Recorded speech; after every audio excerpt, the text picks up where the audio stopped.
Video shows the officers being shoved, objects being thrown at them, and then the group flees.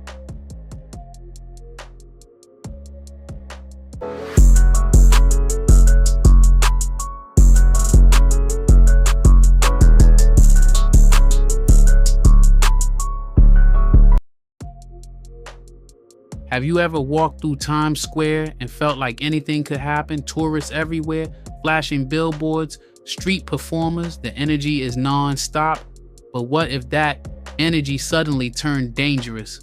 That's what happened recently, right in the heart of New York City. A group of teenagers launched a surprise attack on NYPD officers using scooters, basketballs, and glass bottles as weapons. And it wasn't random. Police say the teens are part of a gang with links to one of the most dangerous criminal networks in the world, Tren de Aragua.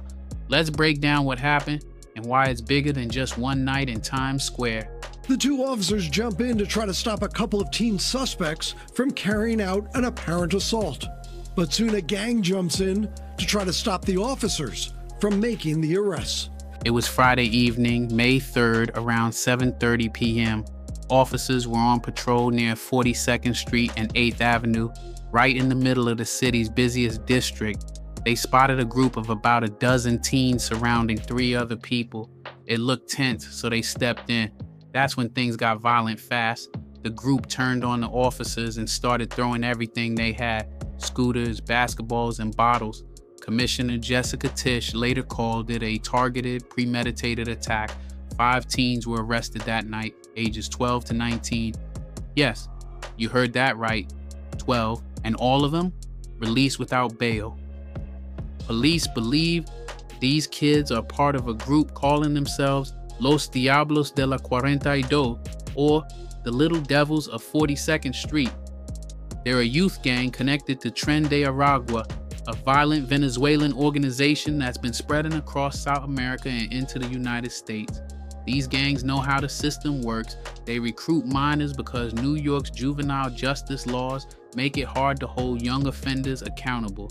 In fact, one of the kids arrested in this case had already been caught before, leading a string of robberies in Central Park. He's 12 and he's back out on the street. So who exactly is Tren de Aragua? They started inside a Venezuelan prison, and since then, they've built a criminal empire.